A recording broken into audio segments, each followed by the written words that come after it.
Hello दोस्तों, कैसे हैं आप लोग। मैं दिनेश दुबे आपका स्वागत करता हूं आपके अपने चैनल गागरा गुड्डा में। देखिए, एक नई सीरीज हम लेके आए हैं आपके लिए।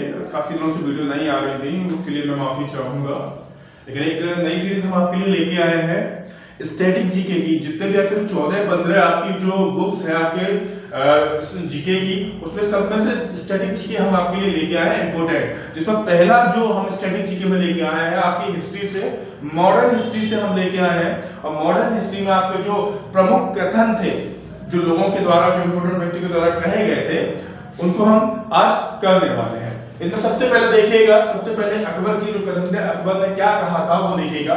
यदि मैं कोई अन्यायपूर्ण कार्य कर बैठूं तो स्वयं अपने विरुद्ध फैसला देने को उठ खड़ा होऊंगा। ये किसने कहा? अकबर ने कहा। क्या कहा? यदि मैं कोई अन्यायपूर्ण कार्य कर बैठूं तो स्वयं अपने विरुद्ध फैसला देने को उठ खड़ा होऊंगा। अगले देखिएगा, ये इतिहासकार थे के.एम. पन्नीकर। इन्होंने क्या कहा कि अकबर का राजतंत्र राष्ट्रीय राजतंत्र था। भैया, अकबर का राजतंत्र कैसा था? राष्ट्रीय राजतंत्र था, ठीक है ना। राष्ट्रीयता की भावना को जागृत कर दिया इन्होंने, इतिहासकार ने। इसके बाद शेरशाह का क्या कथन था देखिएगा जरा। मैंने मुट्ठी भर बाजरे के लिए दिल्ली के साम्राज्य को लगभग खो ही दिया था। मैंने मुट्ठी भर बाजरे के लिए दिल्ली के साम्राज्य को लगभग खो ही दिया था। किसके लिए कहा? मारवाड़ के किले के बारे में इन्होंने कहा। किसने? शेरशाह ने कहा। अगले इतिहासकार हैं आपके डॉक्टर कानूनगो। इन्होंने क्या कहा कि साम्राज्य रूपी शरीर की धमनियां हैं। क्या है? जो शेरशाह में सराय थी आपकी, जो ग्रांड ट्रैंक रोड था उस पर जिसने शेरशाह ने सराय का निर्माण करवाया था, उनके बारे में कथन दिया। किसने? डॉक्टर कानूनगो, फेमस इतिहासकार है। क्या कहा इन्होंने? साम्राज्य रूपी शरीर की धमनियां हैं, ठीक है ना। इसके बाद में जॉन मार्शल आते हैं आपके, ये आपके अंग्रेज आपके इतिहासकार रहे। इन्होंने क्या कहा देखिएगा जरा। अलाई दरवाजे के बारे में इन्होंने सबसे पहला जो मंतव्य कहा, क्या कहा कि सौंदर्य की दृष्टि से कुछ कमी होने पर भी तकनीकी ज्ञान तथा गणित की सूक्ष्मता की दृष्टि से यह मस्जिद उच्च कोटि की है। क्या कहा कि सौंदर्य की दृष्टि से कुछ कमी होने पर भी तकनीकी ज्ञान तथा गणित की सूक्ष्मता की दृष्टि से यह मस्जिद उच्च कोटि की है। उसके बाद दूसरा कथन क्या आता है कि अलाई दरवाजा इस्लामी स्थापत्य कला के खिलाने की सबसे बड़ा हीरा है। क्या है? अलाई दरवाजा इस्लामी स्थापत्य कला के खिलाने का सबसे बड़ा हीरा है।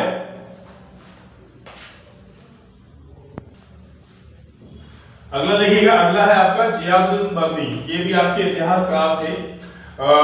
इनकी क्या है? इनका वक्तव्य है आपका, अभी रक्त टपक ही रहा था कि शाही चंदोबा अलाउद्दीन के सर पर रख दिया गया और सुल्तान घोषित कर दिया गया। ये अलाउद्दीन खिलजी के बारे में है, ठीक है ना, कि अभी रक्त टपक ही रहा था कि शाही चंदोबा अलाउद्दीन के सर पर रख दिया गया और उसे सुल्तान घोषित कर दिया गया।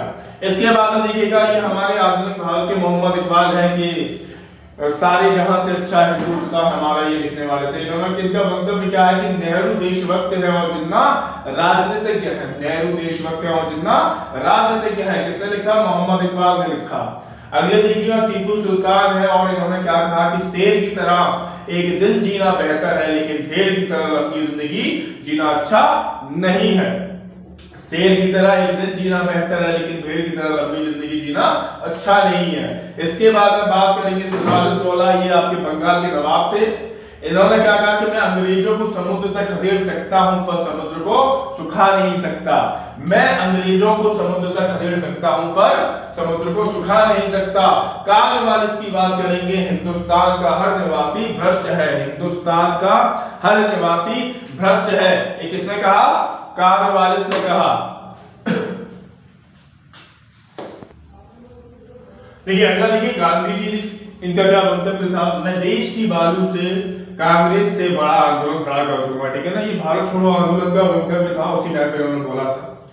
इसके बाद में अगले हैं आपके दयानंद सरस्वती कि कोई कितना ही करे परंतु जो स्वदेशी राज्य होता है वो सर्वोपरि उत्तम होता है। क्या कहा इन्होंने कि कोई कितना ही करे परंतु जो स्वदेशी राज्य होता है वह सर्वोपरि उत्तम होता है। ये दयानंद सरस्वती का वक्तव्य था।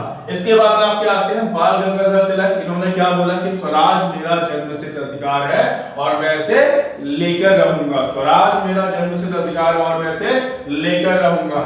अगले देखिएगा भगत सिंह है। भगत सिंह का वक्तव्य क्या है कि दोस्तों यदि मेरा विवाह गुलाम भारत में होना है तो मेरी वधू केवल मौत होगी, बारात जुलूस के रूप में होगी और बाराती देश के लिए मर मिटने वाले परवाने होंगे। ये दोस्तों यदि मेरा विवाह गुलाम भारत में होना है तो मेरी वधू केवल मौत होगी, बारात जुलूस के रूप में होगी और बाराती देश के लिए मर मिटने वाले परवाने होंगे। अगला देखिएगा लाला हरदयाल थे, ठीक है ना। इन्होंने क्या कहा कि यह बम, जो बम के बारे में बोला कि संकेंद्रित नैतिक डायनामाइट है। क्या है? संकेंद्रित नैतिक डायनामाइट है। अगले फिर भगत सिंह ने क्या कहा, देखिए क्रांति की तलवार में धार वैचारिक पत्थर पर रगड़ने से होती है।